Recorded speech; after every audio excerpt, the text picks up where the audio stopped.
देखो, आज का पॉडकास्ट उन लोगों के लिए नहीं है जो सिर्फ फील गुड करना चाहते हैं। आज का लॉ बहुत लोगों को चुभेगा, सीधा दिल पर लगेगा, क्योंकि ये सीधा तमाचा है हमारी उस बेवकूफी पर जो हम हर रोज करते हैं। हम बात कर रहे हैं रॉबर्ट ग्रीन के लॉ नंबर 9 की। Win through your actions, never through argument. नाली में बहा रहे हैं, फिर कोने में बैठकर रोते हैं, दुनिया मुझे समझती क्यों नहीं, मेरी रिस्पेक्ट क्यों। मैं तुमसे सीधी बात करूंगा आज के इस एपिसोड में। अगर तुम अभी भी व्हाट्सएप ग्रुप में, इंस्टाग्राम में, कमेंट के सेक्शन में, घर पे डिनर टेबल पर या ऑफिस की मीटिंग में बहस करके, गला फाड़ के लोगों को अपनी बात समझाने की कोशिश कर रहे हैं, तो मेरे दोस्त, तुम पावर से, सक्सेस से और रेस्पेक्ट से खुद ही दूर भाग रहे। मैं सही हूं ना? आज के अगले मिनट में हम इस लॉ को डिकोड करेंगे। हम हिस्ट्री देखेंगे, साइकोलॉजी समझेंगे और मैं तुम्हें वो एडवांस टैक्टिक्स बताऊंगा जो तुम्हें एक बहस करने वाले एवरेज गाय से बदलकर एक साइलेंट विनर बन।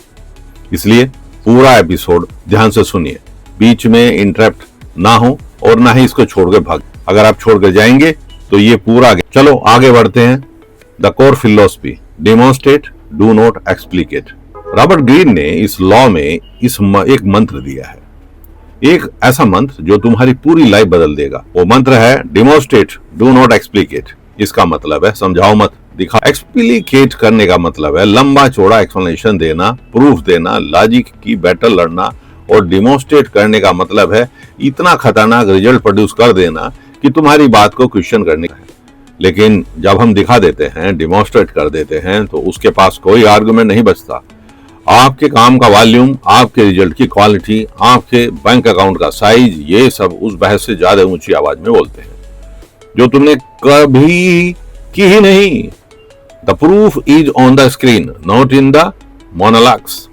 The trap of the पायरिक victory, one of great understanding for this all matters.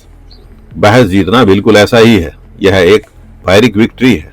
तुम लॉजिकली जीत गए हो, तुमने फैक्ट्स दे दिए हैं, सामने वाले का मुंह भी बंद कर दिया है, तुम्हें लगा यस आई वॉन। लेकिन असलियत में क्या हुआ? सामने वाले ने मुंह से हाँ बोल दिया, लेकिन अंदर से वो उसकी ईगो क्रश हो गई। तुम्हें उसे सबके सामने छोटा महसूस कराया। अब वो मौका ढूंढ रहा है कि कब तुम गिरो और तुम्हें कुचल दे। इसको कहते हैं रिसेंटमेंट, यानी कि खुन्नस। यह बहुत डेंजरस चीज है। तुम भूल जाओगे कि तुमने उसे गलत प्रूव किया था, लेकिन वो 10 साल तक नहीं भूलेगा। रॉबर्ट ग्रीन तो यहां तक कहते हैं कि पावरफुल से लेस एंड डू मोर। जो सबसे ज्यादा आर्ग्यू है वही सबसे कम अचीव करता है। यह यूनिवर्सल ट्रूथ है। चलो एक और मैं आपको किसी किंग के बारे में बताता हूं, माइकल एंजेलो, जो हो सकता है आपने नाम सुना। उन्होंने बोला था the tactics of A tactical agreement. तो पहले कोई भी अगर आपका नेगोशिएशन है, डिस्कशन है, कोई भी इस तरह की टैक्टिक्स है, उसको ध्यान से सुने और ध्यान से उस पर काम करें। चलो, इस कहानी में मैं जो आपको सुना रहा हूं वो इस की है कहानी रेनेसांस, जो 1501 में आई। हीरो थे, हर कोई डील 100% हम बहस ही करते खड़े हो। आपको एंगल समझ नहीं आया, मैं आर्टिस्ट हूं, मुझे पता है ये बिल्कुल सही है। नाक बिल्कुल भी छोटी नहीं है और ना ही बड़ी है। अगर माइकल एंजेलो ये बोलता क्या होता? सोड्रिनी की ईगो हर्ट होती ना। ये master class in ego management. नोज, जहां पे आर्गुमेंट हो रहा है वहां पे अपनी हम नोज को नहीं घुसा सकते। अब देखो माइकल एंजेलो का एक्शन, यह मूर्ति ठीक करने की बात नहीं थी, यह ईगो मैनेजमेंट की मास्टर क्लास थी। वो सीढ़ी लेकर ऊपर चढ़ा, लेकिन अपने हाथ में थोड़ी सी धूल, यानी मार्बल की धूल उठा ली जो पहले से जमीन पर पड़ी थी। वो जो देखना चाहता था। 5 मिनट बाद माइकल एंजेलो नीचे आया, अपने नाक को त्रास दिया है। अब अच्छी है ना? सोड्रिनी ने देखा, अरे नाक वहीं थी, बदली नहीं थी, और खुश होकर बोला बिल्कुल परफेक्ट।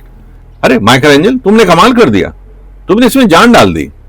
क्या लर्निंग मिलती है हमको इसको? माइकल एंजेल आर्टवर्क भी खराब नहीं किया, उसने सिर्फ डिमोन्स्ट्रेट किया, एक्शन कुछ भी नहीं किया, ना वो कुछ बोला, और सब कुछ सॉल्व हो गया। अगले चैप्टर में देखते हैं the fatal mistakes, the Roman engineers. अब एक डार्क कहानी में एक दूसरी, अगर तुम नहीं सुधरे तो तुम्हारे साथ उसने छोटा। अगले चैप्टर में हम देखेंगे ईगो को कैसे ट्रिगर करते हैं और बैकफायर इफेक्ट ईगो पर क्या होता है। अब थोड़ा साइंस समझते हैं। बहस में हमारा ब्रेन क्यों हार जाता है? कभी ये सोचा, कभी ये ध्यान दिया कि हर बहस में आपको लगता है इतना थक जाता है? क्यों थकता है? इसको हम बोलते हैं ईगो ट्रिगर। जैसे ही तुम कहते हो तो तुम्हारा दिमाग ट्रिगर हो जाता है और वो डिफेंस मोड में चला जाता है। सामने वाले का ब्रेन भी फ्लाइट या फाइट मोड में चला जाता है। अब जो आप बोलते हैं वो उसका विरोध करेगा, जो वो बोलेगा आप भी उसका विरोध करेंगे। यह एक फिजिकल रिस्पॉन्स है जहां लॉजिक काम नहीं, मतलब लॉजिक काम करना बंद कर देता है। वो अब सच के लिए नहीं लड़ रहा है, वो अपनी इज्जत बचाने वाले के अमकदाला को ट्रिगर कर, जो ब्रेन का डर और इमोशनल वाला हिस्सा है वो तैयार हो रहा है लड़ाई के लिए। इसका बैकफायर इफेक्ट भी समझ लीजिए। साइकोलॉजी में एक कंसेप्ट है, जब आप किसी को फैक्ट्स देकर उसका बिलीफ बदलने, हर बहस एक स्टेटस गेम है। कौन ज्यादा स्मार्ट है, किसका ज्ञान ज्यादा है। जब बात स्टेटस की आती है तो सच कमरे से, यही वजह है कि बहस में 99% लोग टाइम कोई नहीं जीतता, दोनों अपनी अपनी ईगो की दीवारें ऊंची कर ली। द साइलेंस ऑफ पावर, अगर हम अगले चैप्टर में, तो मैं आपको एक एग्जांपल दिखाऊंगा एलोन मस्क, जो स्पेस एक्स से रिलेटेड है। इसलिए एलन मस्क को देखो ध्यान से, एलन मस्क को सब पिछले 10-12 साल में उसने क्या बोला और उसने क्या किया। जब स्पेस एक्स शुरू हुआ तो पूरी दुनिया ने उसका मजाक उड़ाया। रॉकेट्स बनाना गवर्नमेंट का काम है, प्राइवेट कंपनी ऐसे काम नहीं कर सकती। फिर फाल्कन 9 भी लैंड हुआ, स्टारशिप उड़ने लगा। आज नासा, अमेरिका की सबसे खुफिया एजेंसी, खुद एलन मस्क के रॉकेट यूज कर रही है। एलन ने एक शब्द नहीं बोला अपने डिफेंस में, उसके एक्शन ने सबकी बोलती बंद कर दी। जब तक तुम्हारा रिजल्ट ठीक है बोलना बंद रखो, क्योंकि अगर तुम्हारा काम बोलेगा तो तुम्हें बोलने की जरूरत नहीं पड़ेगी। Demonstrate, do not explain it. और आपने उसका जवाब में दिया ओल्ड आइडिया, तब उसका क्रिटिसिज्म अपने आप मर जाएगा। आगे बढ़ते हैं। The home front, parent, partner and proof. इस चैप्टर में हम आपको एक अपने परिवार के ऊपर भी एक इस तरह का एग्जाम्पल पर जिक्र करते हैं। या जब तुम्हारे 1 लाख सब्सक्राइबर होंगे, वो स्क्रीन शॉट दिखा दो अपने पेरेंट्स को। आर्गुमेंट से नहीं मानते, वो प्रूफ से मानते हैं। पार्टनर कंप्लेन कर रहा, तुम टाइम नहीं देते, वहां सफाई मत करो, अरे मैं बिजी था, अरे मेरे को काम था। एक्शन लो, अगले दिन एक डेट प्लान करो, गिफ्ट ले जाओ, या बस शांति से बैठ के सुन लो।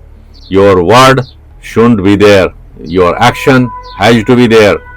किंग अपनी रानी से छोटी छोटी बातों पर बहस नहीं करते, वो अपनी एनर्जी बचाते में। जो विक्टर लस्टिंग, एक ठग, उसने किया था, जब पुलिस उसको पकड़ने तो उसने इतनी टेक्निकल ज्ञान दिया, इतना कंफ्यूज किया कि पुलिस को लगा शायद हमारी ही गलती है।